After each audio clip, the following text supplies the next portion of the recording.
Абай Құнанбайұлы 9-шы қара сөзі.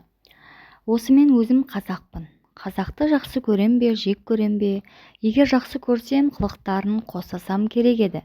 Уә әрнешік бойларынан адам жақсы көрерлік, я көңілге тияна қыларлық бір нәрсе тапсам керек еді.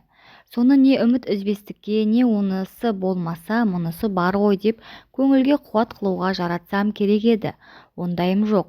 Егер жек көрсем, сөйлеспесем, мәжілістес, сырлас, кеңестес болмасам керек еді.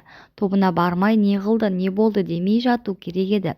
Ол мүмкін болмаса, бұлардың ортасынан көшіп кету керек еді.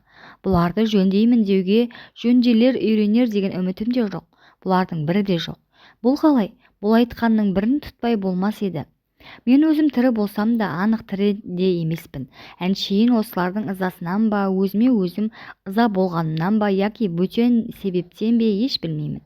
Сыртым сау болса да ішім өліп қалыпты. Ашулансам ызалана алмаймын, күлсем қуана алмаймын. Сөйлегенім өз сөзім емес, күлгенім өз күлкім емес, бәрі де әлдекімдікі. Қайратты күнімде қазақты қиып бөтен жаққа кетпек түгіл, өзін жақсы көріп, үміт етіп жүріппін.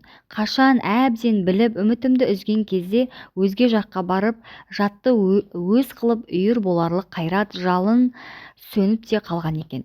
Сол себептен бір жүрген қуыс кеудемін. Тегінде ойлаймын. Бұда жақсы өлер кезде әттеген-ай, сондай қызықтарым қалдау деп қайғылы болмай, алдыңғы тілеу болмаса артқа алаң болмай өлуге. Абай Құнанбайұлы 9-шы қара сөзі.